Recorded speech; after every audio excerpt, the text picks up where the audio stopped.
I love life and I love my life. That's the truth.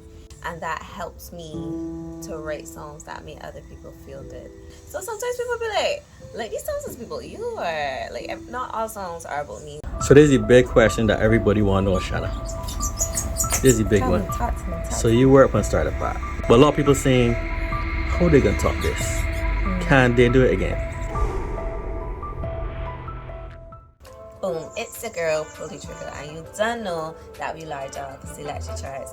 Every time, selecting the best songs, selecting the best music on the best charts. Good evening, Shana Hinds. Good evening, Paul. So we're here with Pull the Trigger, Miss Pull the Trigger. Miss Boom, it's true. You know, people is actually tell me, I know Pull the Trigger songs. Like they actually know your brand before your name, yeah. Well, yeah, people know pull the trigger, they don't really know Shana. So, But yeah. that's an accomplishment. It is, that was the whole point. So, I can't be upset about it. Awesome. So today we're gonna get up close with Miss Pull the Trigger, Shana Hinds. So let me get right into it. So let the people know some of the most known songs you've written or co-written. Okay, no problem. Well, start a pot. Hot girl coming through forever. Big one. If you know start a pot, pop alarm. And you can never tell me what to do. In terms of songs that I love as well, Beneath the Sheets by Grateful Cool, Pop Kite by Faith Calendar. That's a big one too. Yeah, those are some of my faves, or some of the ones that I think people know the best. Right. Good At It by Grateful Cool. Who Good Girl by Freshy. Tease by Freshy. Yeah, the list goes on. It goes on. Yeah. So early this summer during Crapova, I would have heard a little falsetto coming from you. Like, wait a minute. Falsetto? That's Shana's vocals. Falsetto for where? Where was I singing? This is the Starter Pop music video. Oh, yeah. I love to sing, to be honest. Like, I love music and I sing all the time, but I'm just not a singer. Like, I'm not a performer. But I was like, wait, it making sense that you could sing, but I didn't know you had that talent. Talent is a far word. My talent is writing, for sure. In the musical sphere, my talent is writing. I can sing, but that's not my calling. It's not my calling. A lot of people try to get me to do it. A lot of people have a lot of speculations about why I don't do it, and they say, "Oh, it's just nerves or I'm frightened or whatever." But I don't really be like Nervous frightened for about it. things. I don't really be like. Obviously, I do get stage fright, like everybody else. But I do other things on stage, like emceeing. I also do theater. I can also dance. People don't know that one. That's a new one. So it's not necessarily a fear. It's just I follow where my passion has taken me and doing what I'm best at, because excellence is important. Right, I could tell. And how did you get into songwriting? I have always been writing songs. I have always been writing stories. Oh, okay. Yes. Stories. I was a very big reader as a child. I think I started reading really early, like 3 or so. So it was kind of obvious. Well, my parents would tell me now when they look back, it was obvious like the path that I was going to take when they see all of the things that happened. And I was always very interested in the arts. So I had Spice Girl Barbies, Oh, whoa. all 5 Spice Girls. All 5. And I was the talent manager. So I used to take them from coach to coach to do performances for my parents. Correct. So from that time, they already knew that like there was some sort of affinity for music at least. Yeah. And then when I was around 11 or so, I started writing songs like just based on structures that I would have heard on the radio. I used to listen to a lot of music, listen to a lot of different like CDs. I used to kill TLC, it's Crazy Sexy Cool. I used to kill Prince music, Luther Vandross, Bob Marley. Classics. Yeah, because I was serious about this thing as a serious girl. So I knew that I wanted to find what was the best of the best and how I could try to write it as well. So that was my challenge. Then when I started writing at 11, 12, around 13 or so, it was normal for me. And one time I was at school just singing. As I tell you, I just like to sing. I just sing whenever. And a girl heard me singing one of my songs that I wrote. A girl named Shanika. I ain't call she full government, but a girl named Shanika. And she was like, "What's that song that you singing? Like, tell me what it is so like I can download it on LimeWire or something." I was like, "It's not a song." That's and she your was like, song. "You just sang a song." I'm like, "It's not a song. Like, I wrote that. It's not anything." And she was like, "No, it's not anything like that sounds so good, and then And she in called secondary everybody school? around and she was like, sing it again. So I sang it, and like everybody was like, oh, that's good. But then I just continued writing songs like in my room, and my dad discovered that I had a whole book of songs. He was like, Shana, At what age? we could be rich. I'm confused. When- Why would you hate this? When did he find it? I probably was about 15 or so, about 14, 15. And I was like, yeah, I just got this songs there or whatever. And so he got involved, and Eric Lewis got involved, and they brought me in the studio and taught me a lot about how to structure a song, how to structure a soca song, and work with me to like try to help me to write some stuff. So by 18 or so, I had written my first professional song. 18. Yeah. Wow. Which Peach Bless sang. Peach Bless, love Yeah, Peach. she wasn't Peach Bless at that. Back then, she was Peach or Peaches. But yeah, she sang she's the first person I sold a song to. So big up Peach every time. Yes, and of course you come from a musical family. Yes, So, I do. so tell the people about your dad. Okay, so my dad is Kevin Hinds, KB Clean from Mad Entertainment. Legend in the local music game. Yes. Very respected, iconic, you know what I mean? You can't get away from it. But I Yes. love my daddy. He's been so helpful. And the most help that he's given me is not getting involved. He always tells me he wants me to do my own thing, and he doesn't want people to be like, oh, well, I could hear Kevin in there, or oh, it's Kevin, Lil Kevin. I've been Lil Kevin for like ever. It's only know that I pull the trigger, you know what I mean? Which is probably why I don't mind not being Shana, because Right. in a way, I was never Shana. And I don't really mind it. Like, it's almost like if I have like a secret person. Like, I have a secret personality, and if you get to know me, or if you like in my space, then you will really know who I am. But in many ways, I've always been a public figure of some sort, Right. as opposed to a normal girl. So now with the songwriting, you've made a name for yourself. Yeah, and it wasn't even like that was the struggle, or I was Right. like fighting some chip on my shoulder. It just happened Organically came. that way. And I know that my dad is really proud of me and what I've managed to achieve with him, and working with Bacchanal Time, for example, and also by myself. Did he want you to be in the studio, or did he recognize that your gift was writing? He recognized that my gift was writing, because I used to sing like at school fairs or whatever, but I never really felt totally comfortable, and I used to feel more anxious than other things, like more anxious than if I had to dance or if I had to act. I just felt uncomfortable, and it's because I wasn't really happy with how I sounded. Okay. So at that point in time, he was like, yeah, so this singing thing, you can't do it, because you're not doing it at a level that you would want to do it at anyway. I am very, very particular, and very, just passionate about artistic value. So he knew that what would work for me was not that. And he said, Shana, but your gift is writing. That is your gift, and you love doing it, and it is true. I love doing it. It's just that I was under the impression that nobody, like, I thought you had to sing your own songs. So that was really the reason why I was trying to be a singer, so that I could sing my songs. But when Chantal came around, and I realized that she was writing a song for Allison, and then, obviously she went on to do Man Down and like songs for herself, really great things. I realized, well, I could just write songs. Like, it don't even gotta be all of that. Like, I don't have to go on stage if I don't want to. I just need to find out who could go on stage for me. And that is what started and propelled the whole songwriting journey. Fantastic. So you just tell me that you can sing. You can't sing. Paul, you are taking this same thing too serious. I can't sing. I Like, heard, sing. I heard something though. You hear something, but because you hear something don't mean that I is Mariah Carey. I am not Mariah Carey, but I can hold. I know I can hold my own. Okay, she humble about that. I can hold my own. But what do you find? Do you find having being able to sing, having a voice, it improves your songwriting skills? Yeah, I believe so for sure. Because I could pick up melodies, I could hear melodies really easily. I've listened to a lot of music, and I've sang a lot of songs, so it gives me a better idea of where somebody could go, or what kind of even with ad libs and stuff, like I could think about ad libs that the artist could do, different riffs and things. So I think it does help that I can hear that.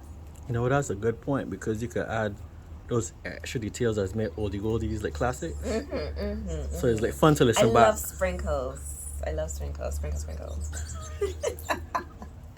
So when you're in the studio with Barry, he's going to that level of detail too. Like when the song's being produced, he's be like, nah, I could add in this extra part here. Nah, this could be improved. Yeah, sometimes Barry knows me. Barry, I don't even know if it's that Barry knows me or if I am Barry and Barry is me. You get me? Like we just work so well together. What Barry makes, I love. So I might hear something. I'll be like, oh, what if you do that? Like I know that I could produce if I was to put some effort into it. And he does allow me to like suggest things. I'll be like, oh, I like that. Can we do that again? Yeah, and he's always very encouraging. He actually teach me to sing more than anybody else. Wait, Yeah, really? Yeah.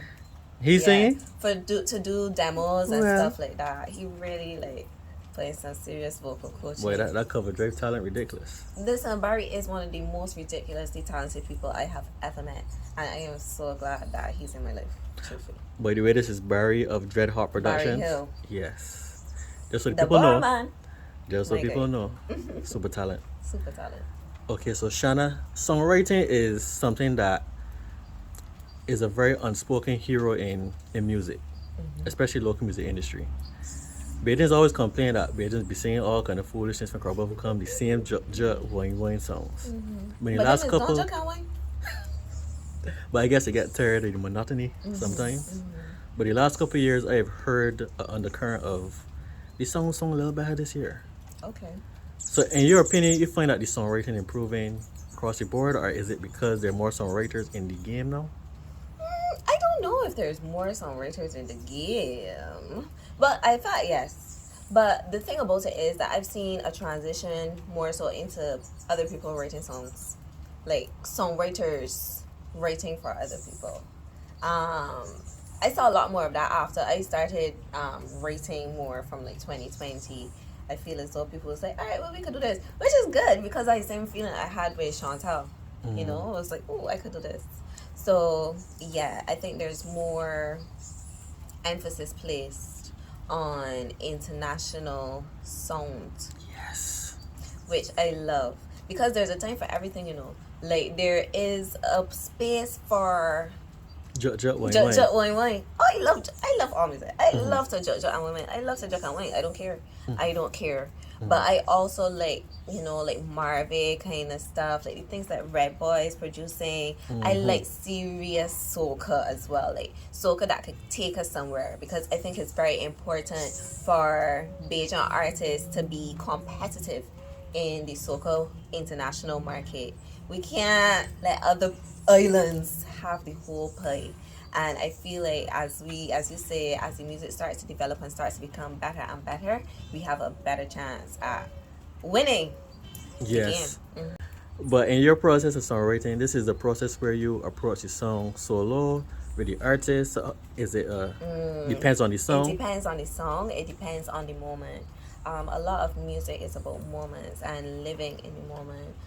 So you might come into the studio with the intention of doing one thing, but if you realize that that is not what the energy is giving, you have to be able to adapt and say, okay, well, this is what we're doing instead. If you went into the studio with the intention to co-write, and you co-write it, or the artist ain't feeling it, the artist doesn't, you know, you gotta step it up. If you came into the studio with the idea that you're gonna write this whole song by yourself, and then the artist has ideas, how it gonna look if you like? No. You know what I mean? You gotta work with everybody involved. Music is not, it's not a tangible thing. It's not like a song. It is an energy, and your energy goes into the song. Has it gotten easier over the years? To write? Yeah. Yeah, for sure. In terms of just the skill developing, for sure.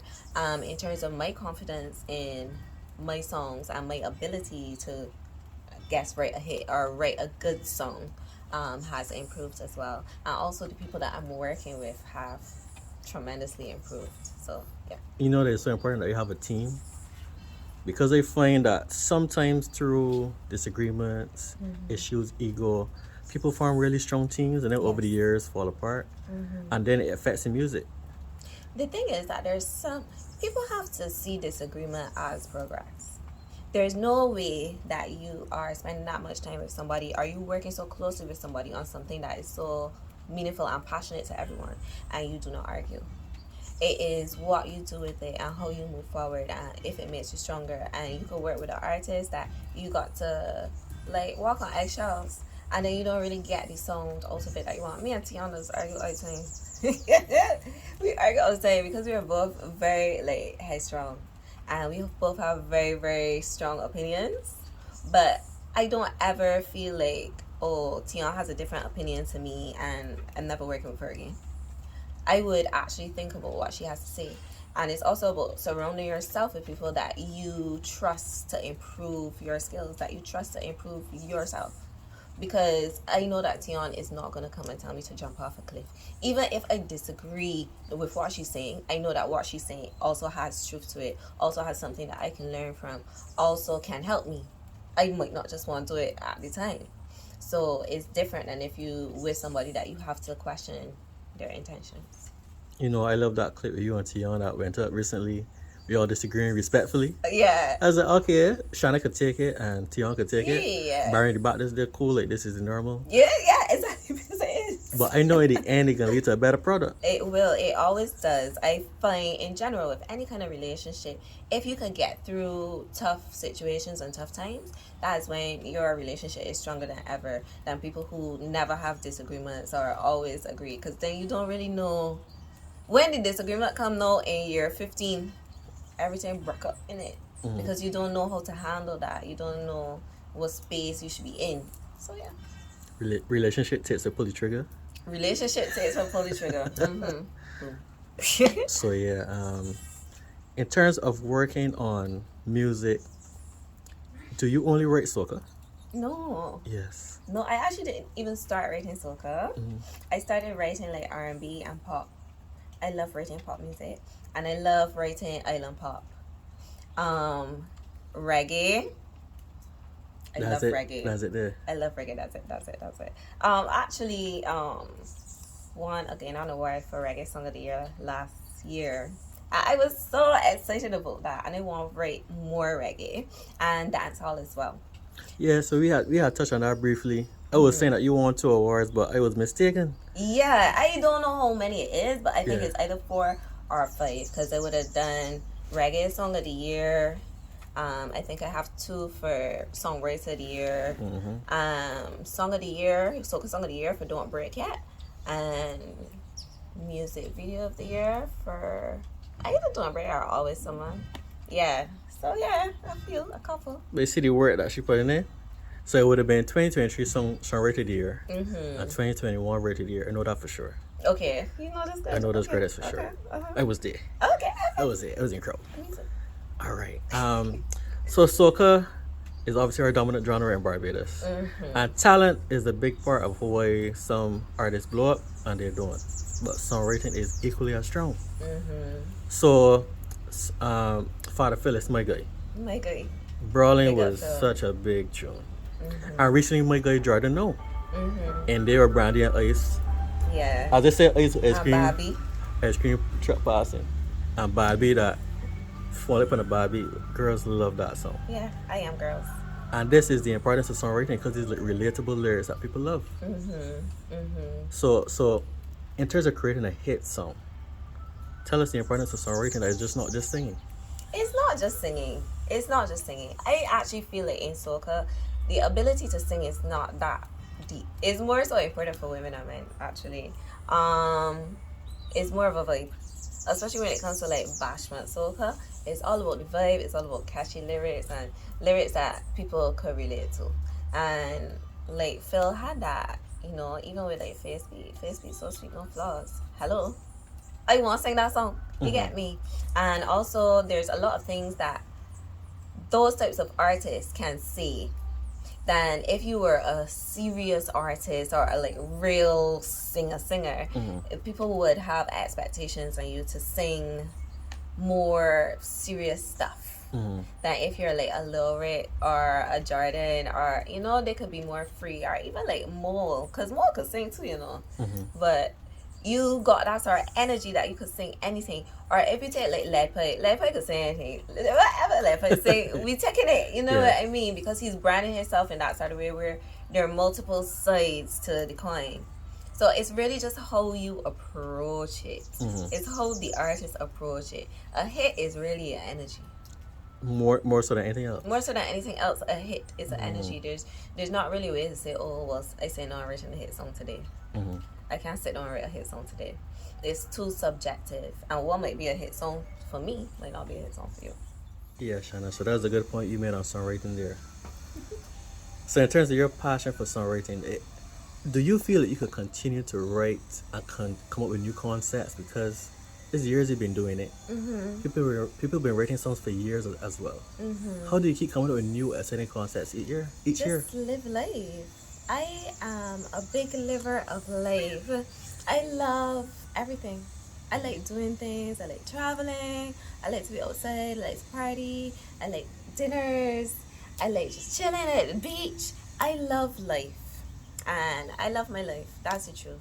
It's every day don't be sweet, but I feel as though it's good overall, and that helps me to write songs that make other people feel good.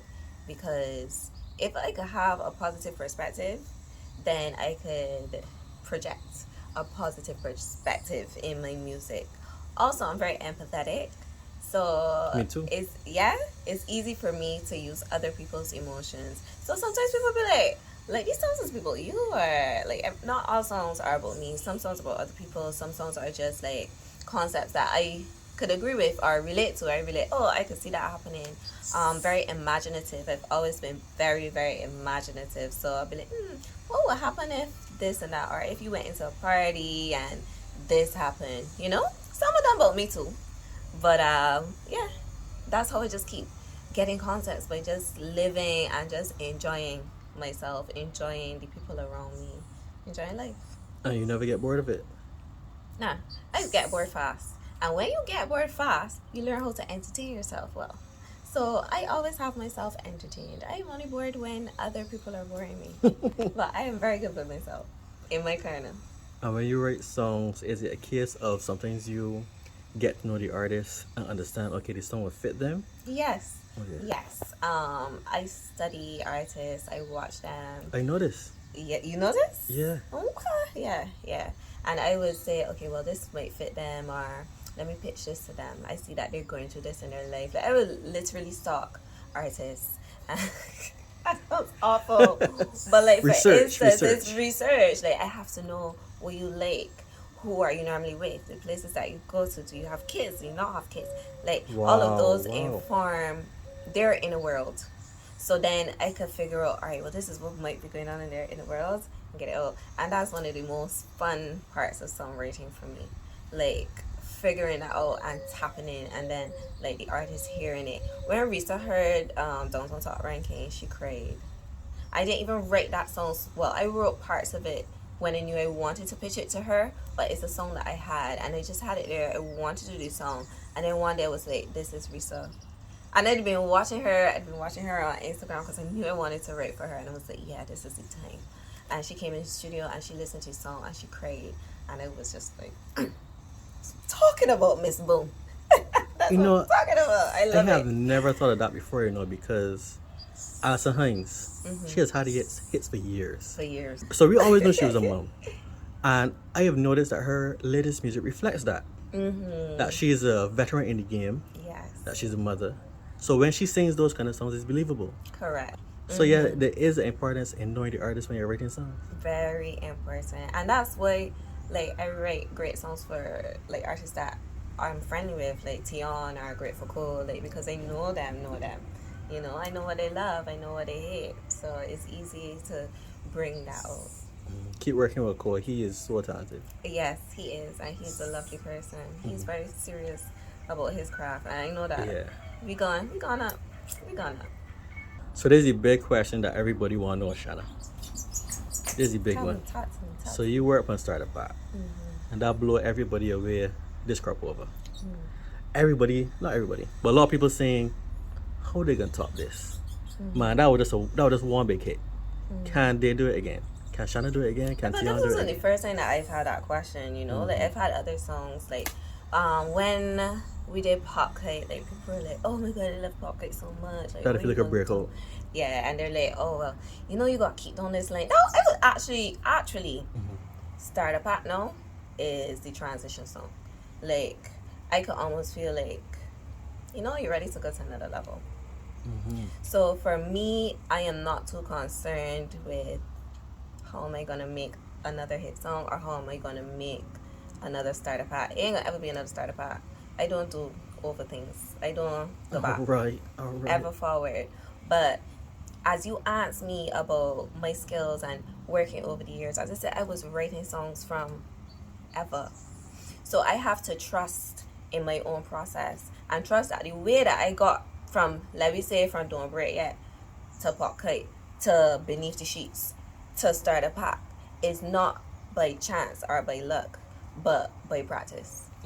So once I keep giving my best and I keep practicing and I keep writing, it's gonna come. And that is why I in the studio already, because I ain't taking a chance to start writing in May and wait. I want songs from now so that I could pick out and say, yeah, this is the song. Professional guys.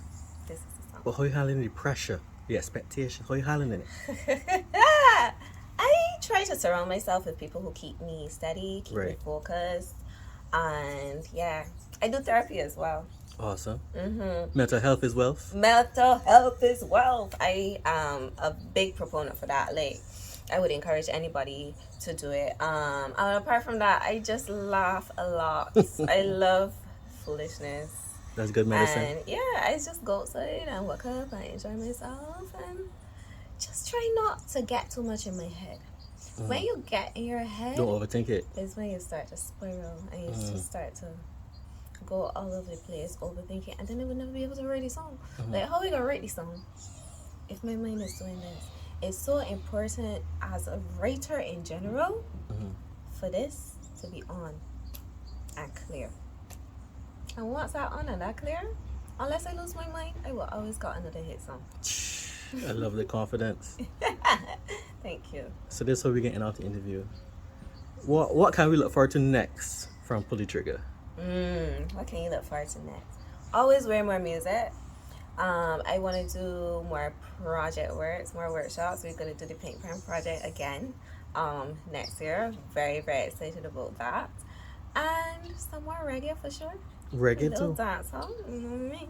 You can get some of everything. I just love writing so much. I love music. And what's next is always more. Congrats with the stuff you're doing at NCF, by the way. Oh, thank you. Thank you so much. Is Thank there you anything you so can let us know about that recently? Right, the Pink Pen project. Yes. It is, that's my baby. Yes.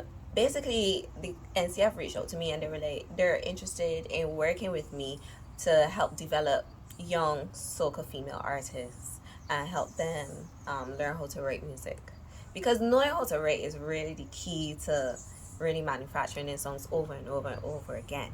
So there are 9 young ladies who are in the program or did the workshop, and they would have co-written songs with me for Crop Over 2024. And yeah, you could always stream that on Apple Music, any of the online platforms, and on YouTube as well. Pull the Trigger Records on YouTube. Boom. So yeah, I was really proud of that and looking forward to doing it again. It's important to me to work with women and work with young women because that's who I am. And I remember needing help. I remember wanting to break in. And it would have or should have been easier for me because I had already had a link into the world. And it was so hard. So I imagine that it must be very difficult for others, especially say you don't have that link, you don't got no parents in the industry, no cousin, no nothing. You don't know nothing except you like to sing and you like music. I want to be able to help more and more people discover and hone their talent. And I saw you have something else coming up with NCF as well. Oh, that. Okay. So let me explain this to people because people have been like, what's happening? It was a single song publishing deal. Right. So basically, I did a workshop with the NCF earlier this year, and they would have asked us to write songs.